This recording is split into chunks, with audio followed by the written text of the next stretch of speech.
अबू भाई। हाँ भैया। अब किर का प्रधानी खाली जीते दे करी मार्क्स चुरो काजल राघवानी के लिया लाइव काजल राघवानी के। अरे हमरो बतिया सुन ना मर्दे का तोहार बतिया सुनी। अरे तू 2-4 रील बना लियो हिट हो जाबा और का सुना। ओकरे बाद न आई खेसारी वसारी तो रसरी वसरी लगा कूदल ने हम सीधा काजल राघवानी के लिए बिल्डिंग ही पर से कूदब। अरे भैया हमरो बतिया सुन ले। अरे यार कहा तोहार बतिया सुनी सुना। ओकरे बाद खरीदब करी माँ के उठू ब्रेजा ठीक बा।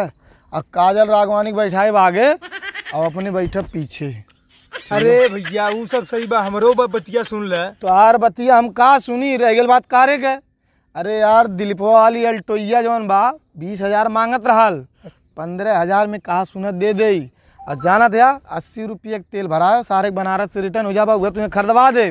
वो सब सही बा हमार बतिया सुन ले भैया। हम तोर बतिया सुनी यार सुन।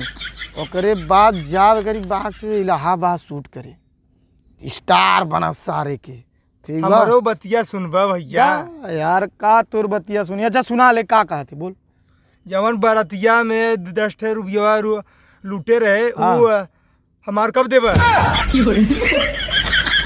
अरे यार दबू भाई देख 10 रुपया के बात ना आई 10 रुपया तो तोर अब्बा हम दे देंगे ओकर टेंशन ना है 10 रुपया दे दे।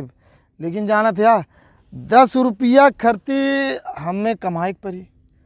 अब मेहनत हमसे हुई नहीं। इतना बड़ा सपना बा प्रधानी लड़ नहीं सकीला पैसा बा नहीं तो पैसा हम दे ही कहाँ से यार। वो सब ना यानी ये बताओ 10 रुपया कब दे बेटा हमारा। अरे यार तू हड़कावत है 10 रुपया खर्ची यार।